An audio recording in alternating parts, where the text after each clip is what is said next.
Assalamualaikum, salam sejahtera. Anda sedang menonton agenda Awani Asia. Sudah tentu malam ini dan juga kita pada waktu ini kita melihat kepada perkembangan dan juga kebangkitan Asia, dan sudah tentu malam ini kita melihat kepada kebangkitan Asia dalam mana kita melihat kepada perkembangan semasa pembangunan vaksin.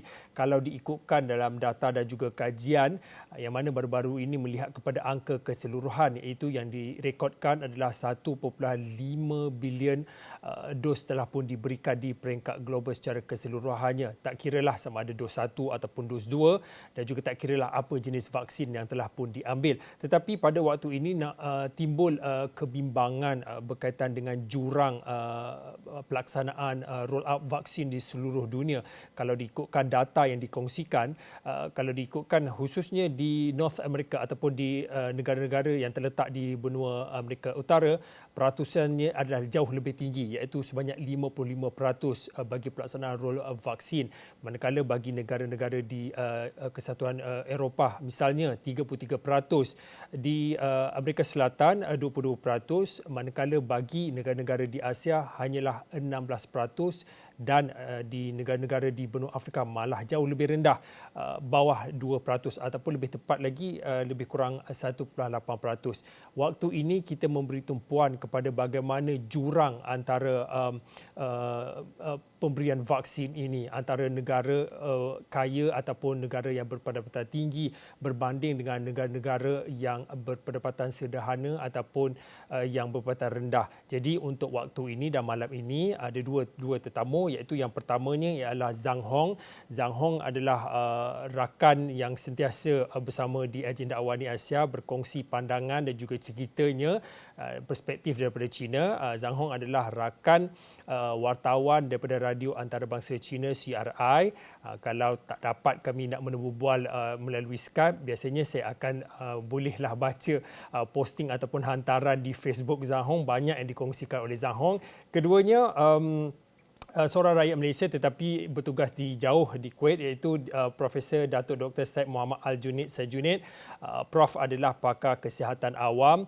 Prof, kalau tak terlambat untuk saya mengucapkan selamat Hari Raya Aidilfitri, walaupun kita jauh terpisah beribu batu, tapi saya percaya banyak kisah-kisah ataupun perkongsian yang boleh dikongsikan oleh Prof Datuk. Tetapi untuk waktu ini Prof, kalau boleh saya nak mulakan dengan Prof dahulu. Kita melihat kepada jurang antara vaksin yang saya nyatakan pada awal tadi, melihat kepada bagaimana negara-negara kaya telah pun awal-awal lagi telah membolot vaksin-vaksin yang tersedia di pasaran. Mungkin pada waktu ini Prof mungkin boleh kongsikan pandangan sejauh mana impaknya melihat kepada perkembangan semasa vaksin di seluruh dunia ini. Ya. Terima kasih Saudara Fauzi ya. Daripada angka-angka yang ditunjukkan tadi, jelas kita lihat bahawa terdapat ketidaksamaan dari segi distribusi vaksin kepada masyarakat di negara dan di negara-negara dunia, dan jelas menunjukkan ada perbezaan jelas antara negara kaya dengan negara yang di mana perkembangannya lebih rendah dan dikira sebagai middle income dan juga low income. Sebenarnya perkara ini harus kita lihat dengan lebih detail, kerana kalau kita lihat dari segi peratusan penduduk yang diliputi oleh vaksin yang sedia ada, sudah pasti Asia dengan benua yang paling besar penduduknya, kerana kita mempunyai dua negara besar di dalam Asia, iaitu India dan juga China, sudah pasti peratusnya akan menjadi lebih rendah. Walau bagaimanapun ada selain daripada faktor mungkin supply ataupun bekalan daripada vaksin yang agak limited ataupun agak terhad, mungkin ada faktor lain yang menyebabkan vaksin tadi tidak mencapai tahap liputan yang kita perlukan di negara-negara ini. Salah satunya adalah mungkin disebabkan oleh masalah dari segi pengurusan sistem kesihatan di negara-negara tersebut. Biasanya kita lihat masih lagi ada isu-isu berkaitan dengan sistem kesihatan yang tidak diuruskan dengan lancar, sehingga kan vaksin yang dihantar kepada negara yang telah pun dihantar ataupun telah pun diberi oleh negara ini tidak dapat diberikan dengan sebaik mungkin. Ini harus diperbetulkan, dan ini bukan saja berlaku di negara miskin, tapi juga negara di Malaysia sendiri. Kita lihat sudah ada beberapa desas-desus mengatakan bahawa pihak yang terlibat dalam menguruskan penghantaran vaksin kepada negeri-negeri tertentu tidak berjalan dengan baik, dan juga ada beberapa masalah dari segi koordinasi di antara kementerian-kementerian yang terlibat selain daripada Kementerian Kesihatan. Kemudian ada juga di negara-negara juga mungkin ada masalah di segi pentadbiran, pengurusan, di mana vaksin perlu diluluskan di peringkat negara tersebut, tapi kelulusan ini memerlukan masa yang panjang. Jadi ini harus diperbetulkan kenapa dalam keadaan pandemik sekarang ni kita mesti mengikut prosedur yang biasa, dan ini akan melambatkan proses vaksin yang telah pun diterima untuk diberikan kepada ahli masyarakat.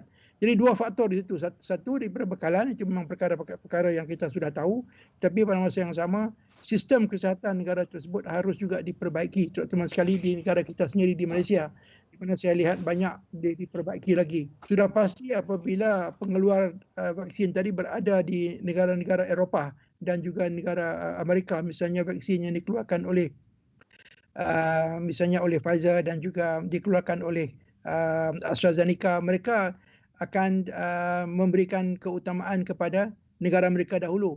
Jadi tergantung kepada pemimpin negara-negara di negara-negara luar bernegosiasi dengan pihak-pihak tertentu untuk memperolehi vaksin tersebut. Pada masa yang sama juga sistem kesihatan seperti mana saya katakan tadi perlu diperluaskan, diperbaiki untuk memastikan bahawa roll out vaksin tadi tidak menjadi berbagai masalah. Ada yang menggunakan fasa-fasa tertentu, tapi pada masa sekarang nampaknya sudah jadi cacah marba. Ada yang tidak lagi mengikut fasa-fasa yang kita tetapkan, dan pada masa yang sama banyak masalah-masalah pentadbiran yang perlu kita perbaiki. Zhang Hong, mungkin pada waktu ini Zhang Hong boleh kongsikan khususnya berkaitan dengan pelaksanaan program vaksinasi khususnya secara keseluruhannya di China. Kalau diikutkan data terbaru yang dikongsikan, antara lain melihat kepada angka terkini adalah 400 juta dos telah pun diberikan khususnya di negara China. Tetapi pada waktu ini juga seperti yang dikongsikan oleh Zhang Hong di hantaran ataupun posting Zhang Hong di Facebook, mana Zhang Hong juga mengatakan ini adalah satu perjalanan yang jauh kalau nak melihat kepada untuk mewujudkan herd immunity ataupun immunity kelompok itu, kerana populasi di China juga terlalu ramai, lebih pada 1 bilion penduduk ataupun populasinya. Tetapi untuk waktu ini mungkin Zhang Hong boleh kongsikan perkembangan semasa pelaksanaan program vaksin di China. Ya, memang kalau melihat daripada jumlah itu 400 juta dos ini memang cukup besar, tapi kalau banding dengan populasi di China memang terlalu kecil. Dan khususnya saya sudah melihat satu kecenderungan di China, iaitu dulu memang ramai orang tak ada rasa yang mendesak untuk menggunakan vaksin. Kerana kalau kawalan wabak di China memang sebenarnya boleh katakan cukup bagus. Tapi baru-baru ini, iaitu pada seminggu yang lalu, kita juga terdapat kes baru di Provinsi Anhui dan Provinsi Liaoning, dan terdapat kira-kira 10 kes baru. Dan ini sebenarnya memberi satu amaran kepada semua orang, iaitu virus itu masih ada di sekitar kami. Memang ada kawalan yang cukup ketat di China, dan khususnya terhadap macam kes import dari luar negara. Tapi sekarang sudah banyak kali terdapat, iaitu macam sudah dikuarantin sepanjang 3 minggu dalam hotel, tak ada masalah. Tapi setelah mereka dibebaskan keluar, langsung didapati positif lagi. Jadi saya rasa tak ada itu kaedah yang boleh dikatakan 100% boleh mengawal wabak ini. Dan kalau bagi sekarang penggunaan vaksin memang merupakan satu kaedah yang boleh dikatakan satu-satunya kita boleh ambil untuk menjamin kesihatan awam seluruh masyarakat. Jadi oleh itulah kita lihat sebenarnya setelah berlaku wabak pusingan baru ini di Anhui, di dua provinsi di Anhui, di Liaoning, di China, sebaliknya boleh dikatakan menggalakkan semakin ramai orang secara terburu-buru untuk menggunakan vaksin. Kita lihat kalau penggunaan vaksin pada 1-2 hari ini meningkat secara mendadak. Saya rasa ini pun bukan satu mungkin isyarat positif sedikit lah kalau banding dengan 10 orang yang terjangkit. Dan satu lagi iaitu saya nak kongsi, iaitu ketika cuti panjang sempena 1 Mei lalu saya balik kampung. Dan kalau di bandar metropolitan macam di Beijing, kalau saya berjalan di luar, setiap orang boleh dilihat memakai pelipur mulut kerana kalau di kawalan di Beijing memang amat ketat. Dan kalau balik ke kampung dalam macam kereta api laju, semua orang pun memakai dompet. Dan kalau saya balik ke kampung, mungkin kerana macam di selatan China ada banyak bandar sebenarnya, sehingga sekarang tidak dilanda impak yang cukup besar dari COVID-19. Oleh itu, saya rasa kesedaran mereka memang tidak begitu tinggi atau kewaspadaan mereka tidak begitu tinggi.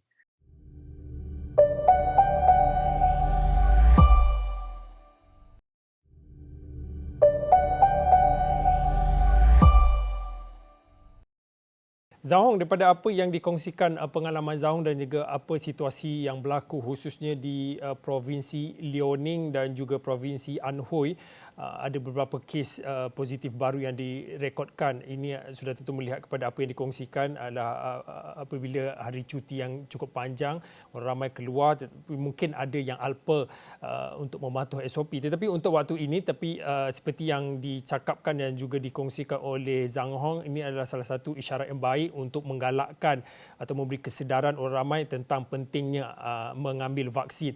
Mungkin pada waktu ini Zhang Hong boleh kongsikan sejauh mana dan apa strategi dan juga pendekatan kerajaan China dalam cara untuk memudahkan rakyat untuk mendapatkan vaksin, kerana China negara yang begitu besar.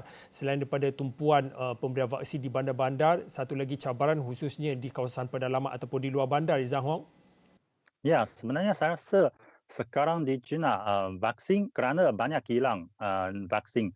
Sekarang mereka kapasiti pengeluaran mereka pun sudah ditingkatkan dan tambah lagi semakin banyak jenis vaksin COVID-19 disahkan di China. Sekarang sudah ada 5 jenis vaksin. Jadi ini boleh dikatakan bekalan vaksin di dalam negara China cukup. Cuma perlu setiap orang secara sukarela untuk menggunakan vaksin. Dan sekarang kalau bagi penduduk di China, sekarang pun tak perlu mendaftar atau tunggu nanti bergilir untuk menggunakan vaksin. Kalau mau langsung mengeluarkan kad ID, boleh menggunakan vaksin. Bahkan macam sempena cuti panjang 1 Mei lalu, kita pun boleh lihat di berapa destinasi pelancongan, iaitu ada ramai orang di sana, langsung ada bas penggunaan vaksin di sana. Iaitu kalau ada pelancong melawat ke satu destinasi pelancongan, tengok ada bas itu, dia boleh langsung naik bas itu untuk tunjukkan ID, langsung boleh menggunakan vaksin di sana. Kerana ini akan memudahkan mereka yang kalau bukan hari cuti, mereka terpaksa masuk kerja, tak ada waktu untuk pergi ke macam pusat kesihatan awam untuk menggunakan vaksin. Jadi mereka boleh menggunakan peluang macam ini dalam tempoh cuti pun boleh menggunakan vaksin. Dan saya rasa ini semuanya untuk usaha kerajaan lah untuk meningkatkan imunisasi di seluruh masyarakat di China punya. Tapi memang seperti dulu saya sudah kongsikan itu, kadar penggunaan vaksin masih rendah sekali di China punya kalau banding dengan berbagai negara-negara lain. Dan ini perlulah kita macam sebagai media dan juga secara boleh dikatakan mempromosikan atau menggalakkan lebih ramai orang menggunakan vaksin untuk menjaga diri juga menjaga semua. Prof. Dato', itu situasi dan juga perkongsian yang telah pun diberikan oleh Zhang Hong berkaitan dengan apa yang berlaku ataupun perkembangan semasa di China. Walaupun angkanya 400 juta pemberian dos telah pun dijalankan, tetapi perjalanan untuk herd immunity ataupun immunity kelompok itu begitu jauh. Tetapi melihat kepada dalam konteks tempatan di Malaysia secara khususnya, situasi ini mungkin sedikit berbeza.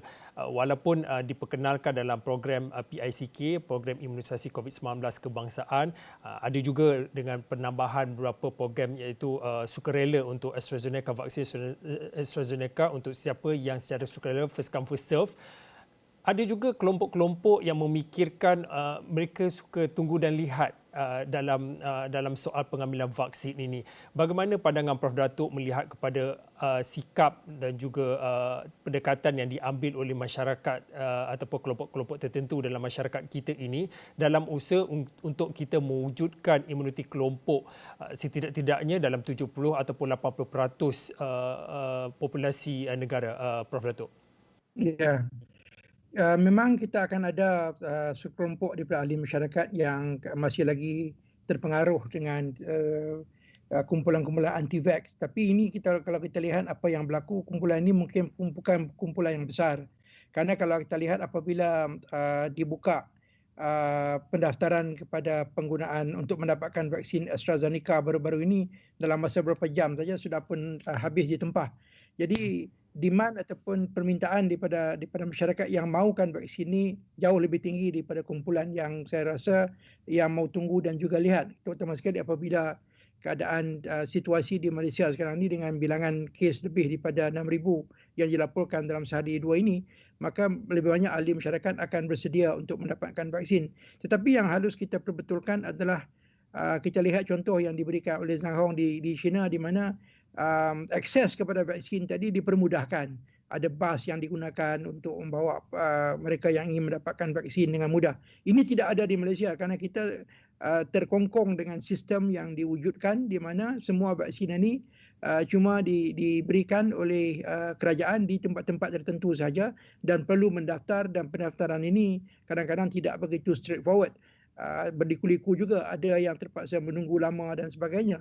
Jadi pengurusan vaksin kita, proses vaksinasi ini masih lagi di tahap yang rendah, dan ini perlu kita perbaiki dengan jelas. Pada masa yang sama, usaha untuk menepis tuduhan-tuduhan dan juga maklumat-maklumat palsu yang diwujudkan ataupun yang disebarkan oleh pihak yang tidak bertanggungjawab ini perlu kita tangani dari masa ke semasa. Terlalu banyak mesej dan juga apa kita panggil sebagai mesej palsu yang dihantar melalui WhatsApp, dihantar melalui sosial media dan sebagainya oleh pihak-pihak yang tidak bertanggungjawab, masih lagi mempengaruhi masyarakat kita, tapi mungkin bilangan ini adalah lebih rendah. Jadi ini perlu kita sentiasa peka dalam menangani masalah tersebut, selain daripada berusaha supaya akses kepada vaksin tadi adalah lebih mudah untuk kita laksanakan. Salah satu yang sering kita cadangkan adalah supaya kerajaan membuka peluang kepada sektor swasta, terutama sekali doktor-doktor swasta dan juga hospital dan klinik swasta untuk terlibat secara langsung dalam pemberian vaksin ini, dan mereka diberikan peluang untuk mendapatkan vaksin secara direct daripada pembekal. Ini mungkin merupakan satu langkah yang baik yang perlu kita usahakan. Kenapa kita mau hadkan kepada cuma vaksin tadi diberikan oleh pihak sektor awam saja?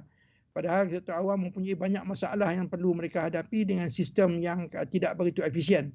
Kalau kita benarkan sektor swasta seperti hospital swasta, klinik swasta dan sebagainya terlibat secara langsung, mereka boleh memberikan suatu perubahan yang besar dalam memberikan akses kepada vaksin kepada ahli masyarakat. Dan saya rasa ini lebih mudah untuk kita laksanakan. Dalam keadaan pandemik yang begitu memuncak bilangan kesnya sekarang ini, kita harapkan bahawa pihak yang berkuasa di Malaysia harus mempunyai sikap lebih terbuka dan juga thinking outside the box supaya sistem yang kita ada sekarang diperbaiki. Akses kepada, selain daripada kekurangan vaksin di peringkat internasional, akses kepada sistem untuk memberikan vaksin kepada penduduk yang mahu mendapatkan vaksin ini harus diperbaiki.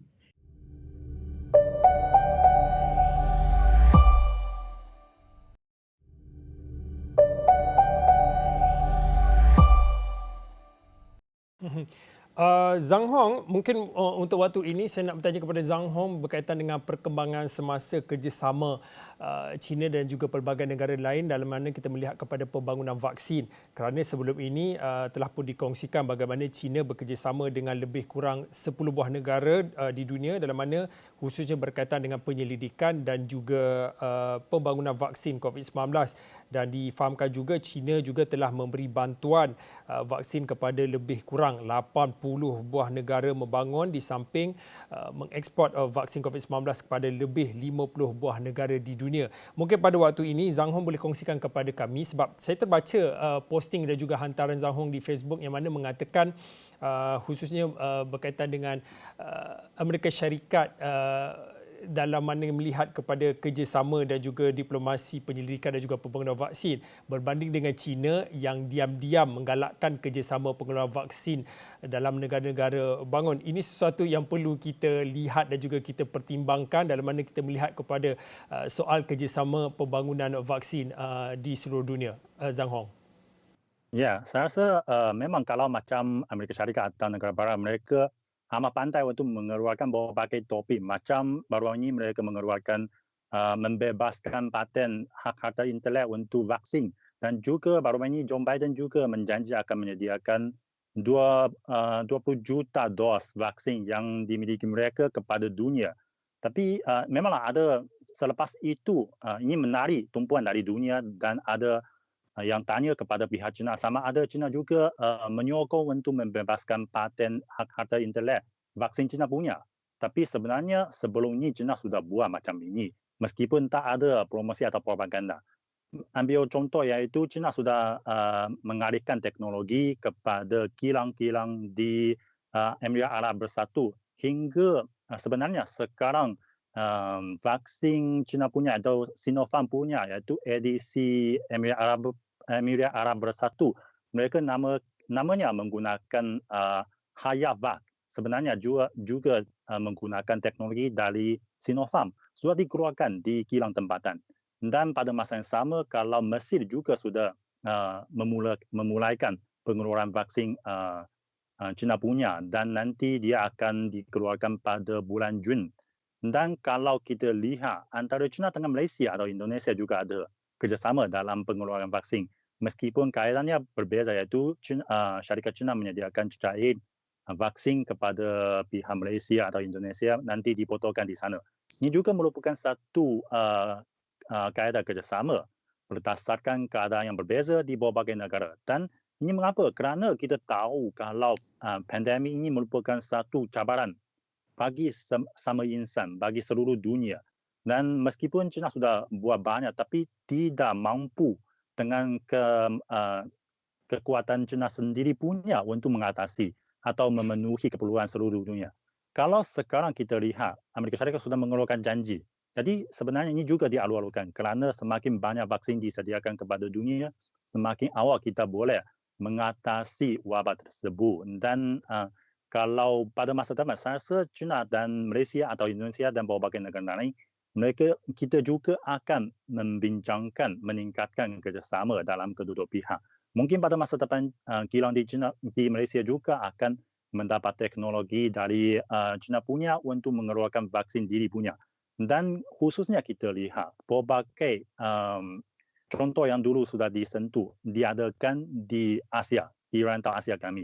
Dan ada juga macam kerjasama dengan Brazil dan dengan Mesir di Afrika. Ini semuanya rantau atau kawasan yang dulu susah untuk mendapat vaksin dari negara-negara barat.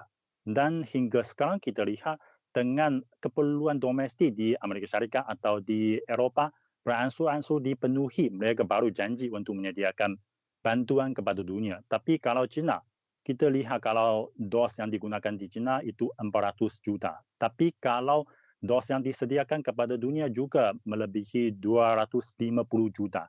Saya kira-kira boleh, maksudnya kalau 2 dos digunakan di China, 1 dos disediakan kepada dunia. Saya rasa ini untuk mematuhi janji yang China sejak awal iaitu menjadikan vaksin sebagai satu produk awam bagi seluruh dunia, khususnya di berbagai negara-negara membangun. Prof. Datuk, saya ada lebih kurang dalam 2 minit yang akhir ni daripada jawapan yang dikongsikan oleh Zhang Hong sebentar tadi. Kita melihat kepada kerjasama pembangunan vaksin. Realitinya Malaysia tiada keupayaan untuk membangunkan vaksin pada ketika ini, vaksinnya sendiri. Tetapi kita masih ada lagi peluang untuk mengadakan, untuk menjalinkan kerjasama seperti yang dikongsikan oleh Zhang Hong. Pada waktu ini kita antara Kuala Lumpur dan juga Beijing ada kerjasama seperti fill and finish bagi penyediaan cecair. Tetapi mungkin selepas ini kita melihat apa lagi jenis-jenis kerjasama yang boleh dirintis untuk Malaysia dan juga China ataupun Malaysia dengan negara-negara lain, kerjasama yang perlu dilakukan dalam mana kita melihat kepada pembangunan vaksin secara keseluruhannya, Prof. Ya, kalau kita lihat dalam keadaan pandemik sekarang ini untuk kita membangunkan.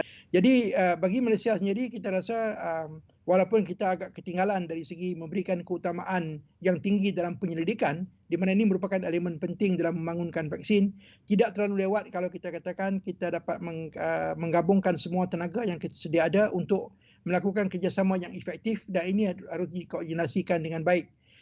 Fill and finish konsep yang dikenakan itu merupakan, pada pendapat saya, merupakan suatu daripada langkah jangka masa pendek saja. Tidak banyak berlaku teknologi transfer dalam fill and finish itu. Itu cuma merupakan suatu kaedah untuk mempercepatkan vaksin tadi diberikan. Fill and finish ini adalah merupakan satu konsep yang digunakan bagi memudahkan vaksin diberikan, tetapi seperti mana yang saya katakan, kita tidak mahu jadi tukang bungkus saja kepada vaksin ini. Harus kita juga mempunyai kapasiti untuk mengeluarkan sendiri pada masa yang pada masa hadapan. Jadi ini memerlukan sokongan daripada semua pihak, bukan saja daripada saintis, ya, tetapi juga daripada pihak yang menguruskan dana penyelidikan. Lebih tinggi, banyak dana perlu diperuntukkan untuk penyelidikan ke arah ini, dan harus dilakukan dengan sokongan yang kuat daripada semua pihak yang terlibat. Tak boleh cuma satu pihak saja yang melakukan penyelidikan. Penyelidikan harus dilakukan dengan secara komprehensif dan juga dengan secara multisektoral, dengan melibatkan penyelidik daripada universiti, daripada kementerian-kementerian terlibat dan sebagainya. Ini perlu dilakukan, dan saya rasa masih ada peluang lagi untuk cuba membangunkan kapasiti ini melalui kerjasama yang dihulurkan oleh negara-negara yang telah pun maju dalam membangunkan vaksin mereka sendiri. Baik, terima kasih pada Profesor Dato' Dr. Syed Muhammad Al-Junaid. Syed Junaid adalah pakar perubatan kesihatan awam, dan Zhang Hong, wartawan radio antarabangsa China, dalam mana malam ini kita berkongsi dan juga kita melihat kepada jurang ketidakserataan pemberian vaksin di seluruh dunia, dan juga kita melihat kepada bagaimana jalan-jalan untuk merintis kerjasama dan juga diplomasi vaksin, dalam mana kita melihat kepada pembangunan vaksin dan juga penyelidikannya. Baik, saya kira itu saja untuk waktu ini. Agenda Awani Asia. Saya Fauzi Zain, kita jumpa lagi.